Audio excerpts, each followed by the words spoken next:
Okay, so I have the pleasure of doing one of the easier introductions I can do, and that is to welcome our past president from this district, Jen Jones. What kind of world do you want?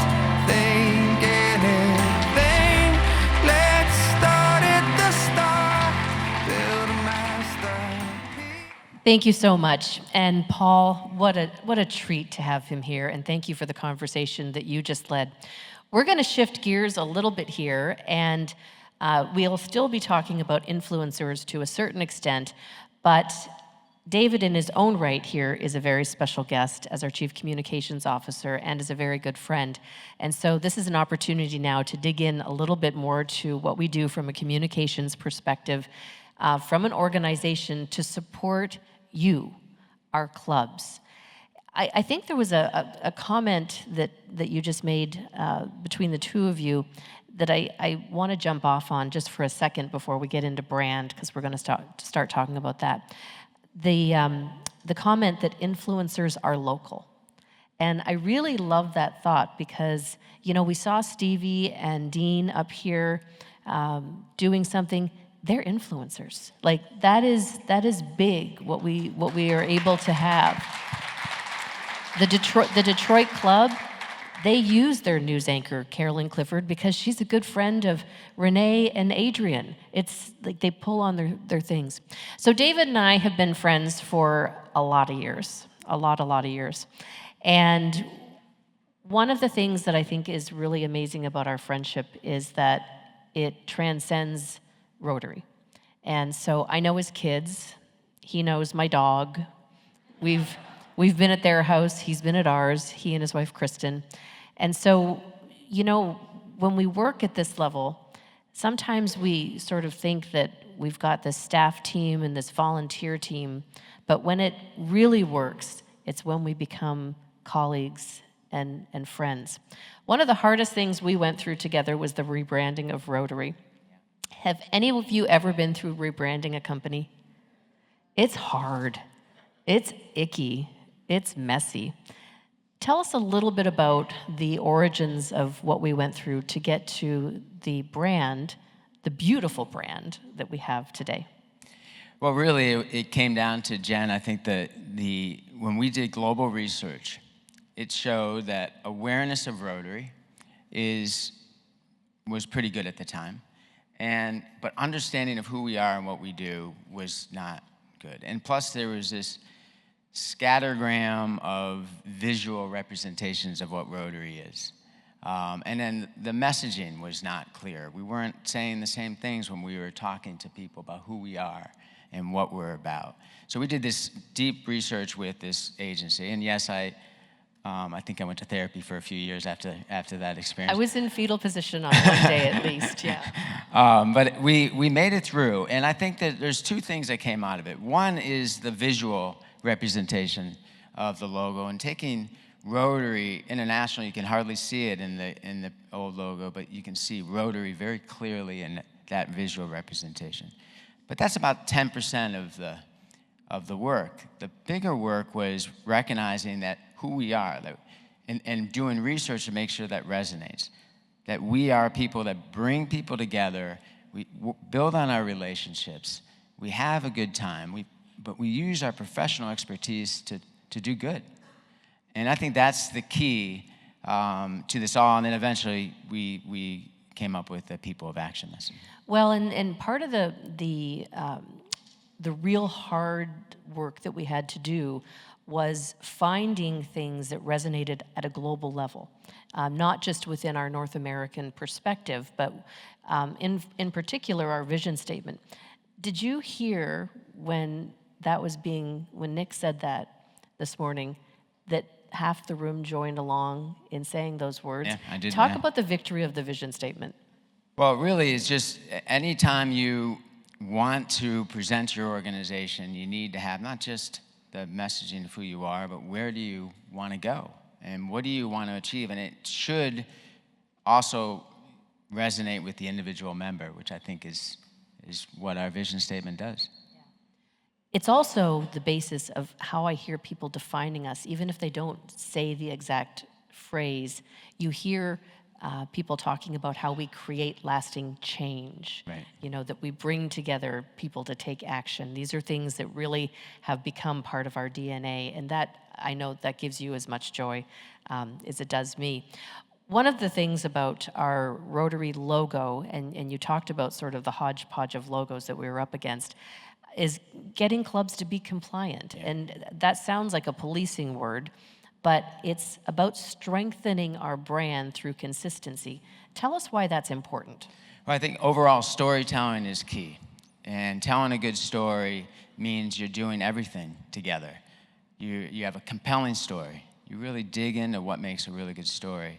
And then you're presenting it visually with strong photos, video, and you don't waste time with presenting your logo in a way that is not consistent across the globe. And that's really, it's just, how are we going to build our organization? We have to do those things right. Well, and one of the things that we find clubs do, and I want to get right down to the local level, I think the only logo, the only Rotary logo in the world, if I'm correct, that is allowed to add something onto the wheel, technically allowed, is the Mickey Mouse ears. Is that true? Oh, you mean in terms of Disney? And funny. I'm looking right at Paul and Tracy.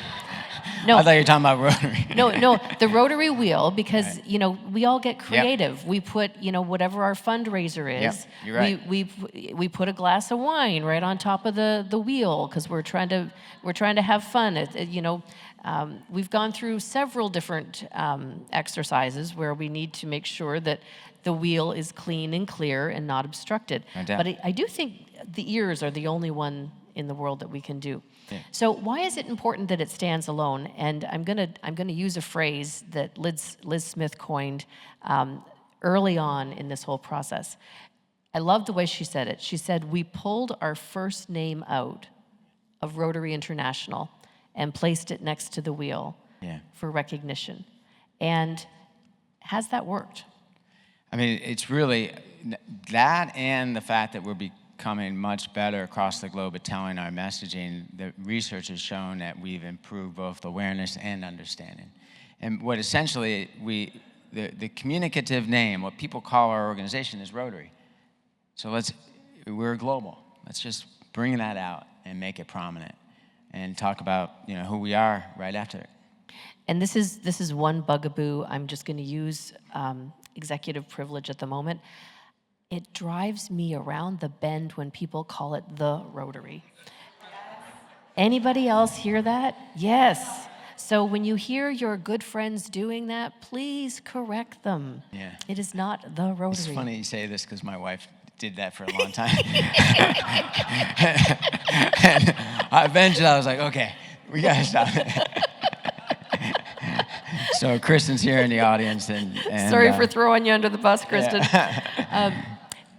What's the communication committee working on right now?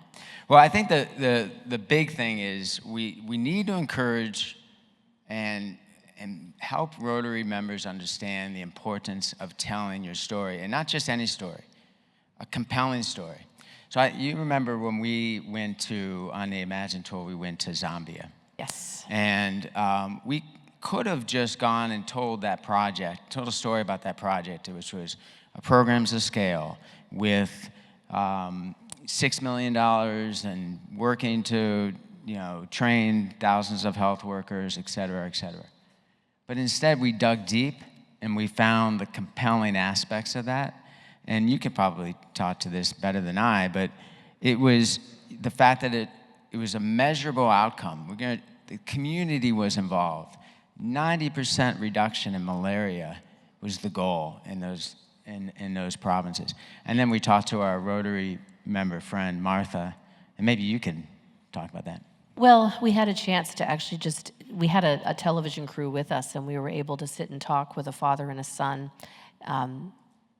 The son had acquired malaria. He was able to get treatment, but his other brother years earlier hadn't and passed away.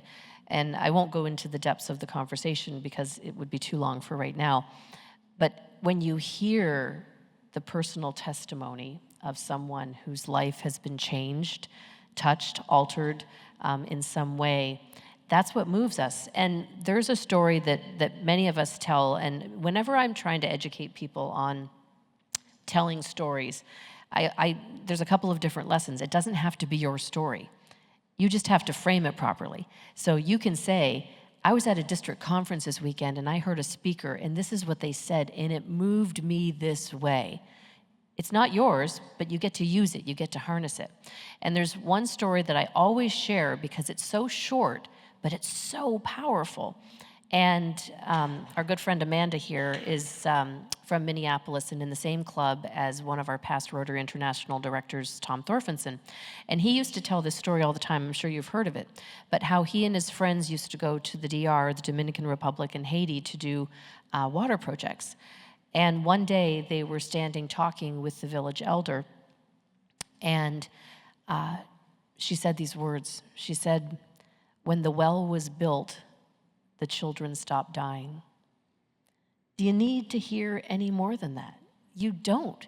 It's a simple, simple story, but one man that says what a difference it's made in these kids' lives. So storytelling, absolutely fundamental, and I think it always doesn't have to be about something epic.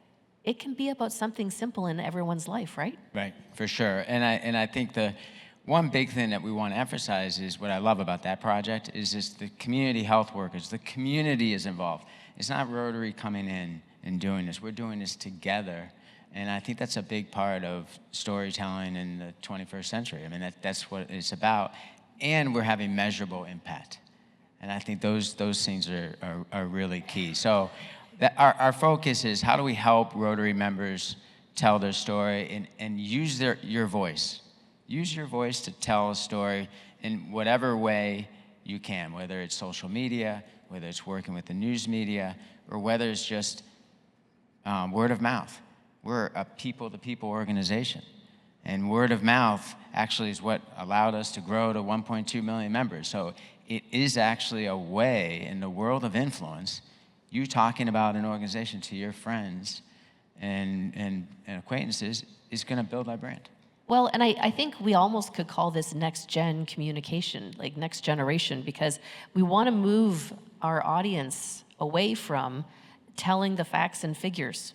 We want the heartbeat. We want the heartbeat of the story to be what really, really plays out. Yeah. Two last things I want to talk about. So with facts and figures supporting it.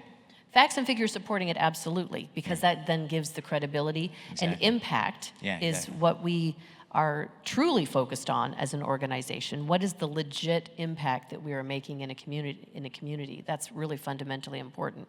And two ways that I want to close out on before just as we're going to wrap up this conversation.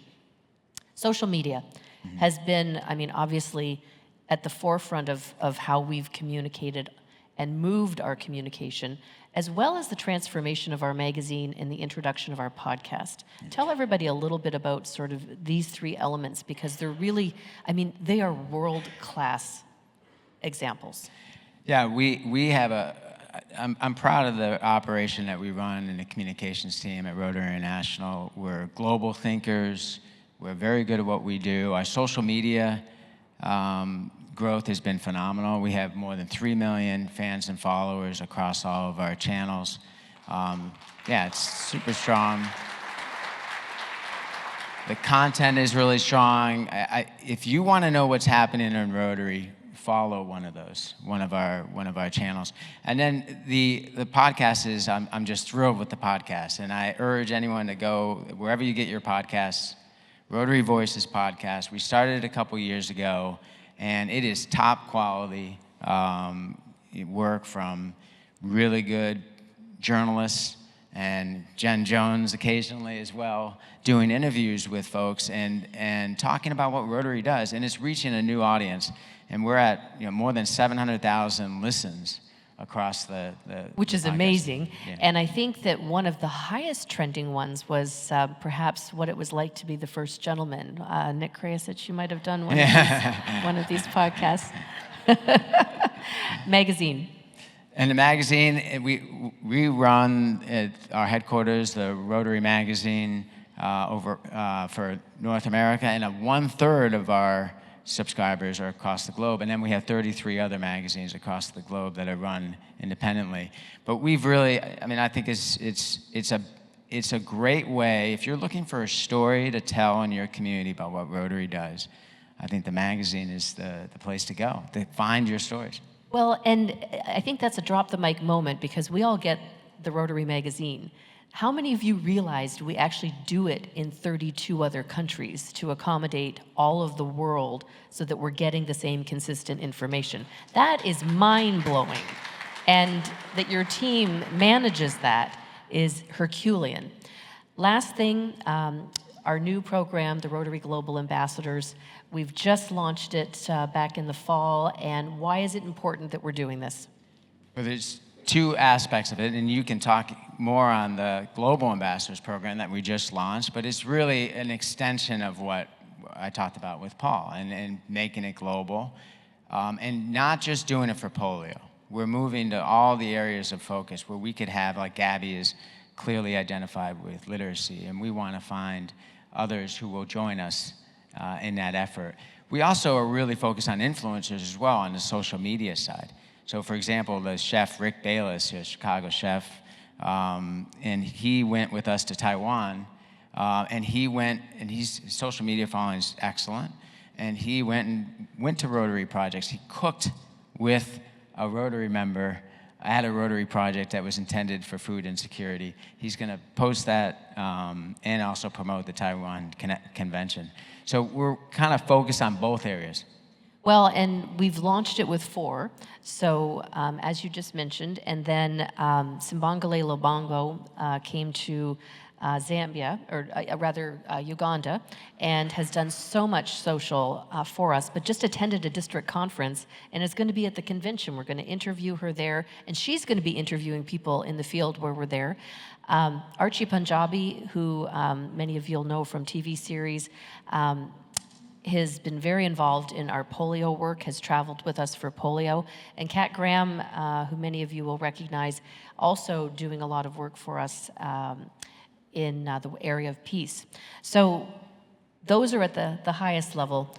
As we heard through this past session, take it down to the club level. Look at where you can find it, look at where you can grow it, look at where you can cultivate it, and do it. And as Paul said, it's not going to hit every time. It's going to be, 1 out of 3, 1 out of 10, depending on what you're looking at. But David, I can't thank you enough for your role as our Chief Communications Officer, your role as my buddy and friend, confidant, and also crisis person at many hours of the day and night when we're working through things. No, Jen, whenever I have something I really need to think about for communications, I go to you. You're on speed dial. I appreciate it. And I want to just build one last point to build on what Nick said this morning in his talk. Because in my view, this is Rotary's time. With all the things that are happening in the world, the division, not just political division, but even social media adds to division. This is Rotary's time to bridge cultures, bridge countries, and bring people together. And we need to be out there telling that story. Ladies and gentlemen, David Alexander.